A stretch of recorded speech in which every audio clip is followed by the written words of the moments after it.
Morning.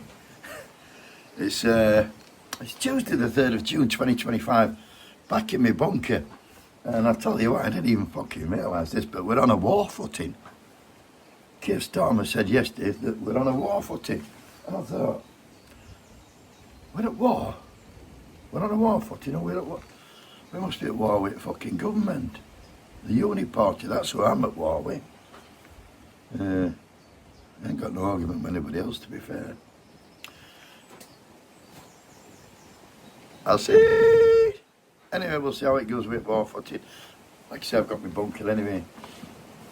Going to talk about Nigel Farage for a change.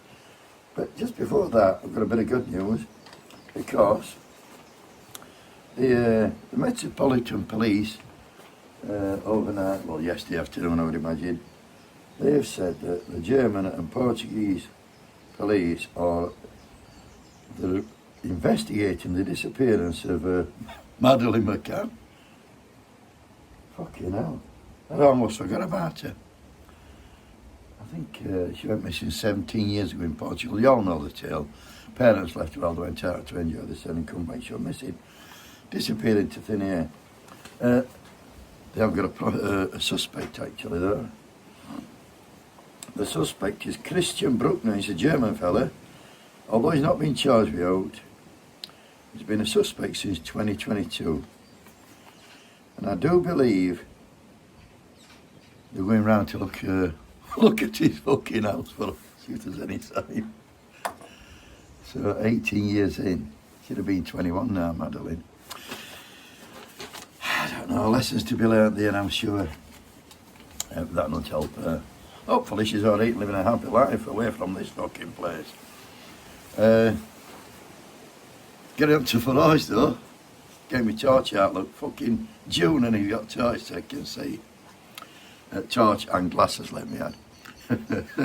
But yeah, Farage, yes, he flew to Scotland in his private jet, did a couple of press conferences. There were some protesters at one who were very upset with Nigel that he tried to get there in secret with his bodyguards, and he didn't want anybody to know he was there. And then when there were protesters outside, he weren't very happy at all. But interestingly for me, he said a lot of fucking things like he does. But for me, when I tell you he's part of establishment, once again yesterday he confirmed it. And he took a question from one of Scott's journalists who said, if you were the head of the UK government, what would your position be on Israel and Palestine? Would you label their action in Gaza as genocide? Would you suspend arms sales? And this is what he said. That's my question then. If you were at the head of the UK government, what would your position on Israel and Palestine be? Would you label their actions in Gaza a genocide? No. Would you suspend all arms licenses? No, I wouldn't. And I think, we have to get back to a fundamental fact that what happened on the 7th of October was the most appalling barbarism committed by an organisation who say they will do it again and again Well, I and wouldn't. again. What happened on October 7th was the most appalling barbarism committed by an organisation who would do it again and again and again.